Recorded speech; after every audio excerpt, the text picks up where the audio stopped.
Every year, more than 3,000 children are diagnosed with a painful gastrointestinal disorder called inflammatory bowel disease. A team of doctors and scientists at the Steele Children's Research Center has found two proteins that may help to explain why IBD can put people at greater risk of developing osteoporosis later in life. One member of the research team, Dr. Fayez Gishan, is here to explain. Fayez, thanks so much for joining us today. Thank you, Alan. Could you briefly explain what is IBD? IBD are disorders. They are complex, they are immunologically driven, and they account for like 1.5 million people in the United States with these disorders, mainly Crohn's disease and ulcerative colitis. And what are some of the symptoms that people suffer with these two diseases, sir? Thank you, Alan. So there are intestinal manifestation and there is extra-intestinal manifestation. The intestinal manifestations are abdominal pain, diarrhea, blood in the stools, mucus in the stools, and then the extra-intestinal manifestations are joint pain. Indeed, 20% of those patients may present with arthritis, and liver disease, kidney disease, and bone disease.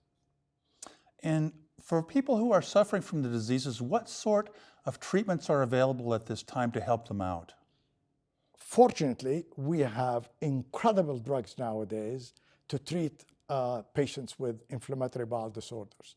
Those start with something called mesalamine, which is an aspirin now absorbed in your GI tract and heal the inflammation. Moreover, if the patient has significant disorder, we can go to something called prednisone, and then we can go to immunomodulators. Those are drugs which suppress your immune system. And finally, we have very strong drugs, and they shut down inflammatory cytokines or proteins in our system. Unfortunately, they have to be given in IV infusion. And sir, you had a recent paper published in Gastroenterology. Could you tell me about a little bit about the research involved in that paper? Thank you, Alan.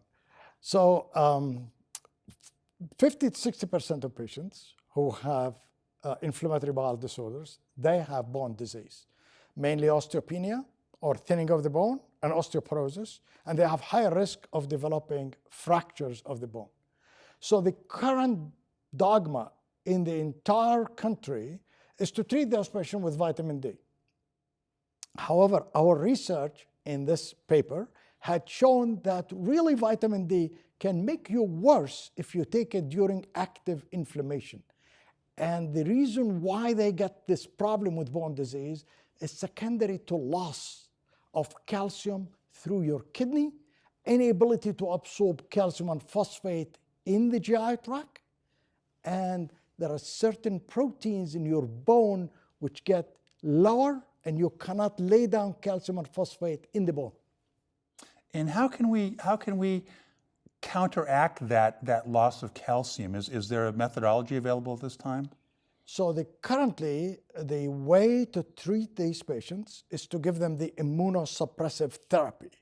Once you shut down the inflammation in the gastrointestinal tract, the kidneys start reabsorbing the calcium, the intestines start reabsorbing the calcium.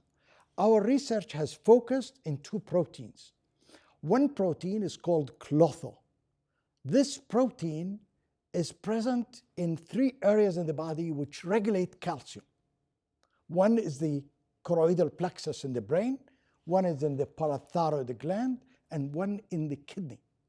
So this protein goes down with inflammation. Once it goes down, you are unable to put the calcium transport protein up in the surface to reabsorb calcium through the GI tract and through the kidney as well.